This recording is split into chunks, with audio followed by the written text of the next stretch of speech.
Hey, Derek here from Civic Punks. I'm here at the GovInsiders Festival of Innovation. I'm here with Juan. Hello, Hey, hi. Juan, tell me about yourself. Okay, I'm Juan, currently at UNDP handling digital and AI. In the past, I worked in the unicorn. I stayed 10 plus years in Singapore, then helping Smart City and GovTech Indonesia. I will tell a bit more later. Yeah, well, let's jump into this because I'm really curious at how did you get into this work in government? What pulled you into it? Simple, it's a bit existential. I think around 2013, 14, 15, I was figuring out what to do with my life. Then I started volunteering while I was here in Singapore, going back and forth to Indonesia, Jakarta, social work, and so on. At the time, I helped my friends at the governor office, ministry office, and so on. And I find it's very satisfying, whereby I can blend technology to policy to actual impact. Then all the way until now, I'm still doing the same domain. Well, I think it's interesting because in some ways your story is the opposite of what you often hear. Oftentimes you hear people moving out of government and into sort of like the world of unicorns. And instead you did the opposite. You were in a unicorn and you left it to join government.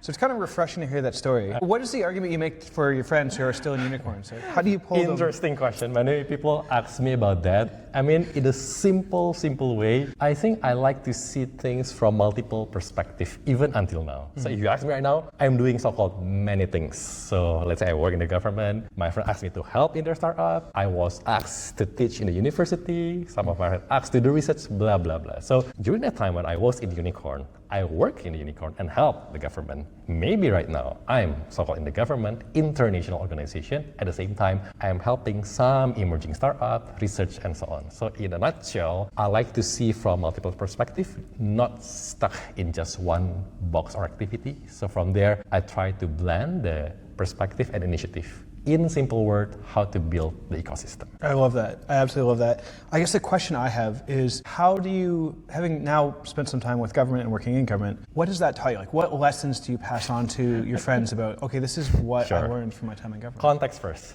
Many people think in any area, there's a silver bullet. You're in an AI tech startup. You can solve everything. You're in a unicorn. You're the best. You can solve with all your technology. You're in the government. You have the authority. You can do all the policy.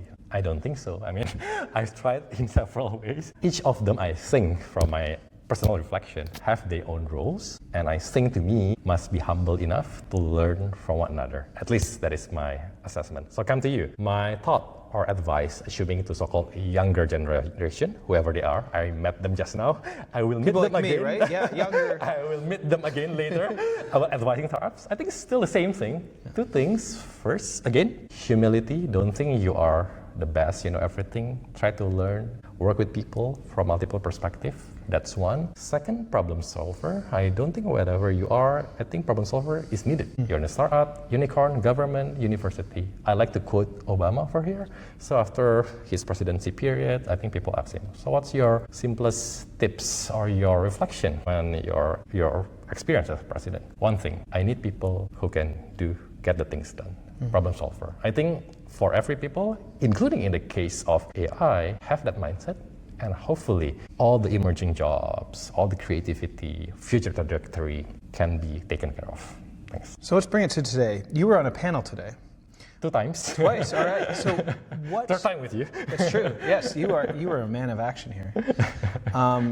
Question for you is Sure. what are the key sort of 2 or 3 points that you hope people took away from your panel? Again, you can check my profile and so on. I've been doing this kind of conference and panel. To me, I think I will have 2-3 fundamental points. First, technology is interesting, it's evolving, and you can always learn. And that's why you have the humility. Second, find a good way to implement it. Can be in the tech sector, can be in the business, can be in the policy. Third, know where you are. Doesn't matter, fresh graduate, senior, junior high school, senior government officials, know where you are. So you can blend these 3 and make impactful initiative. I think if I reflect back all the way my 3-5 years, panel conferences are evolving about this. I can talk about climate, environment, city, transportation, blah, blah, blah, but the 3 key pillars are here. So we were just actually chatting right before this. One of the things that you're really good at is pilots. You've been supporting through smart cities, all these different pilots. I like that.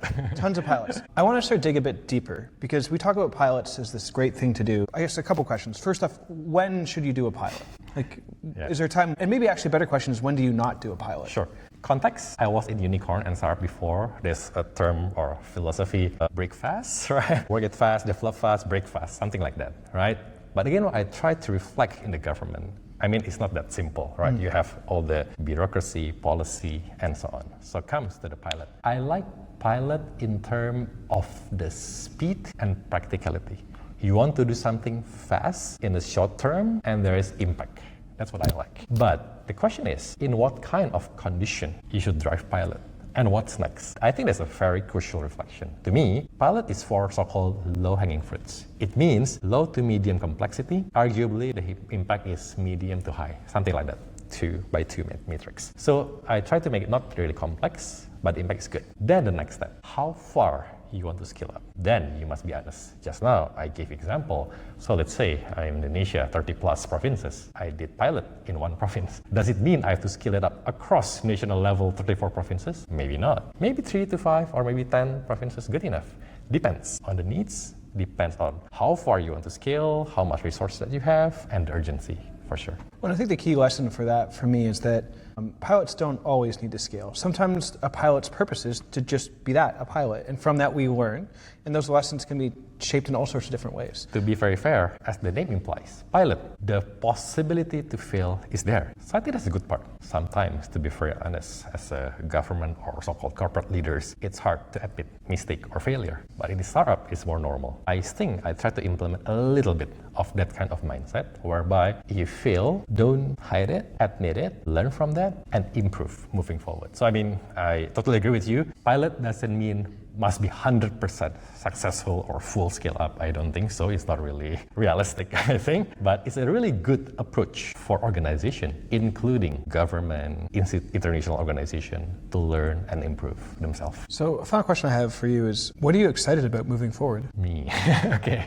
It's a bit practical because now I'm handling so-called Asia Pacific. I don't want to use any formal organization here, but I stayed in Singapore, as I mentioned, 10 plus years. I learned that experience and apply in Jakarta, Indonesia context. And I hope by the blend of this experience, it can be useful for several replication, several implementation to some cities and countries in Asia Pacific. That's my hope. And hopefully there will be concrete impact, especially to the rural areas, so-called small, medium cities, something like that. So if people want to keep up with your work, what's the easiest way for them to keep up with? Find me via LinkedIn. I'm quite active writing my Medium article. Feel free to do that. I'm contactable via WhatsApp and I open my email. You can contact me. I'm okay. Amazing. And I'll put a bunch of this contact in the show notes. Thanks for your time.